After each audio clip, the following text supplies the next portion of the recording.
jumpa lagi dengan saya Krisdayanti dalam acara Podcast Omah Hukum. Podcast hari ini kita kedatangan tamu yang sangat istimewa. Ya, kemarin kita mendatangkan ya dosen praktisi dari advokat, dan sekarang kita mendatangkan dosen Fakultas Hukum Universitas Merdeka Madiun dari anggota polisian. Oke, siapa lagi? Dan yang bukan adalah Pak Deka Purnama. Siapa Pak? Purnama Putra, SHM Hum. SHM Hum. Halo, apa kabar Pak Deka? Alhamdulillah baik Bu. Ini adalah salah satu dosen favorit ini sobat hukum di Fakultas Hukum. Favorit sama kaporit itu beda tipis. Oh gitu ya. Kalau ini termasuk favorit atau favorit? Dua-duanya bisa.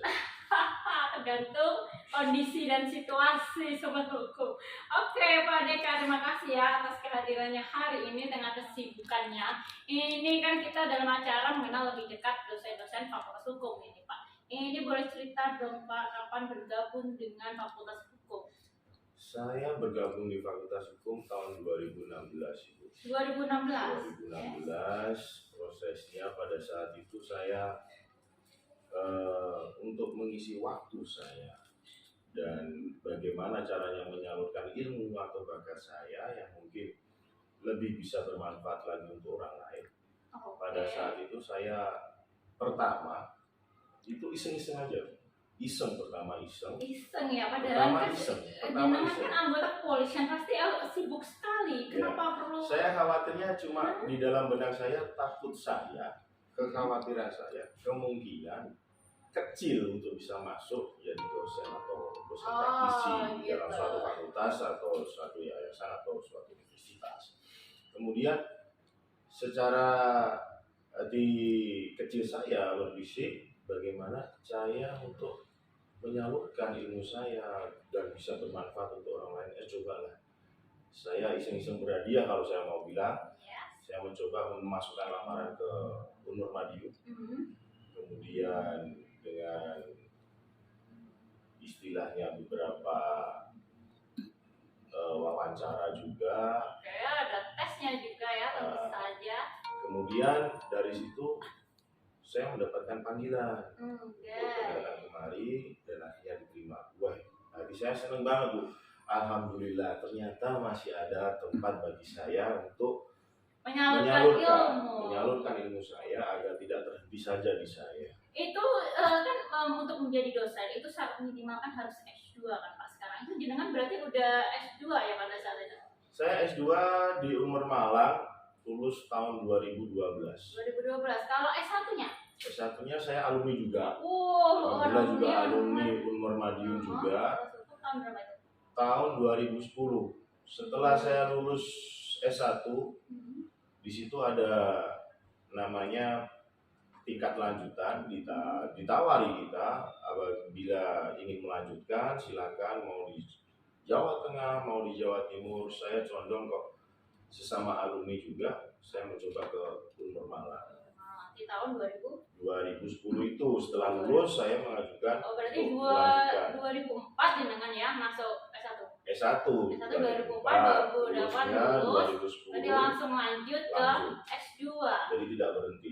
Takutnya ilmunya nanti lupa nanti ya. Kena topan udah hilang. Dan sebaliknya beliau ini juga alumni dari Fakultas Hukum Universitas Merdeka Madiun. Jadi tidak salah dong kalian jika ingin bergabung dengan Fakultas Hukum Universitas Merdeka Madiun ya Pak ya. Betul. Karena bisa dicontoh ini beliau saat ini juga menjabat sebagai anggota kepolisian, juga sebagai dosen. Jadi nggak salah, lulusan dari Fakultas Unmur Madiun itu sangat-sangat peluangnya besar sekali Pak ya. Alhamdulillah selama ini mungkin dari mahasiswa saya juga yang sudah lulus. Jadi hukum ini saya bilang segala bidang, segala macam tempat ini masuk semua. Mau di perbankan, mau di pemerintahan daerah, mau dimanapun, dan ilmunya ini tidak akan pernah sirna kalau kita mau bilang. Pasti terpakai ya? Selalu terpakai. Karena semuanya itu berdasarkan, apalagi dari dasar negara kita juga, berdasarkan hukum juga. Kalau tidak berdasarkan dengan hukum itu nggak laku kalau saya bilang. Karena apa? Setiap kita melangkah aja ke depan rumah, keluar rumah, udah ketemunya hukum lagi. Oh, di depan rumah kita ketemunya hukum lingkungan juga. Hukum adat juga ada. Jadi ketemu di macam-macam. jalan juga ketemu beliau juga ya. Hilang. Terhukum, Bu. Oke Pak, di tengah kesibukannya jenengan sebagai anggota kepolisian, gimana caranya membagi waktunya ini Pak di tengah kesibukan anggota kepolisian, lalu mengajar juga, beri tips dong ini gimana cara membagi waktunya? Ya, sebenarnya terkadang memang ada benturan-benturan waktu, tetapi karena ini ada suatu kewajiban juga kita, apabila ada peluang waktu kosong di jam dinas saya yang kosong, kemungkinan saya izin dengan atasan saya untuk Itu mengisi. diperbolehkan ya? Diperbolehkan, alhamdulillah ada izin juga diperbolehkan dari atasan saya.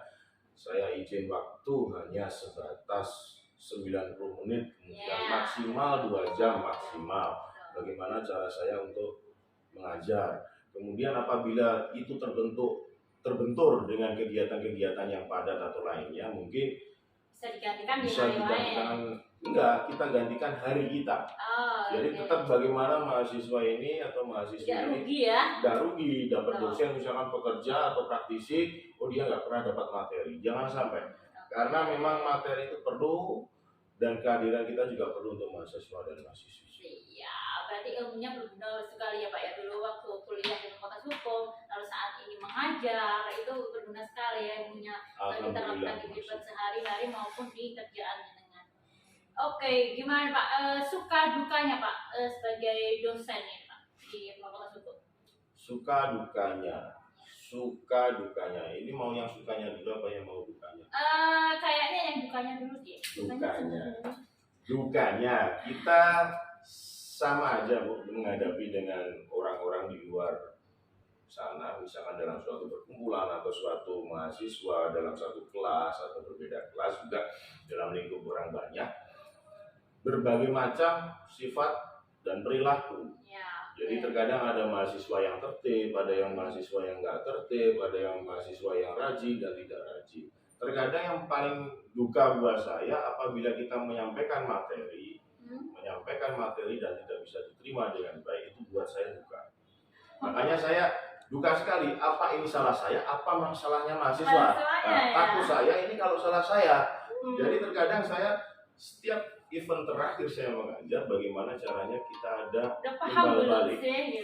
Imbal balik. Apa yang ingin ditanyakan, apa yang ingin menjadi beban pikiran mahasiswa ini apa? Dari penyampaian saya apakah kurang? Yang saya khawatirkan cuma saya meninggalkan kelas, khawatir saya, duga saya kalau mahasiswa ini keluar kelas tidak tahu sama sekali materi yang saya sampaikan. Itu duga saya. Oh gitu ya. Tapi saya rasa pasti banyak yang masuk apalagi mahasiswa cewek ini. Kalau saya sukanya mahasiswa itu terkadang saya ada, alhamdulillah mahasiswa itu aktif semua. Iya. Jadi mau cowok mau cewek saya suka. Jadi apalagi mahasiswa umur ini cakep-cakep, cantik-cantik, dan otomatis otaknya berlian semua.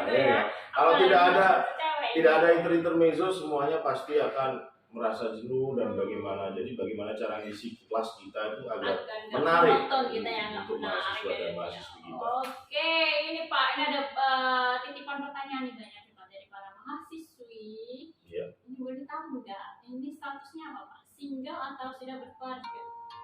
Status saya single itu di tahun 2010. Single di tahun 2010. Sekarang sudah punya 2 anak, istri 1. Istri 1, berarti ada peluang nambah 2? Alhamdulillah saya tidak mau. Oh gitu, maaf ya para mahasiswa atau para mahasiswa hukum udah close, ya tapi nggak apa-apa, kita tetap bisa ya mengidolakan sosok beliau dari cara mengajarnya, dari apa ya Pak, wibawanya atau itu ya, menarik. Tolong dong kasih motivasi kepada para sahabat hukum yang belum bergabung di Fakultas Hukum untuk agar kenapa sih harus sekolah di Fakultas Hukum Unpad Madiun. Jadi moto saya kalau ingin belajar atau menempuh pendidikan lebih tinggi, kita masuk ke Fakultas Hukum. Apa sih manfaatnya masuk ke Fakultas Hukum? 1. Jadi moto kita di setiap waktu, di setiap keadaan, hukum itu pasti ada. Apabila kita tidak paham hukum, sama saja kita bunuh diri, saya bilang. Okay. Karena kita buta. akan apapun. Jadi kalau kita paham dengan hukum, kita akan bisa berjalan sesuai dengan apa yang kita inginkan. Oke, kenapa harus di Unmar Madiun, Pak? Fasilitasnya apa ini?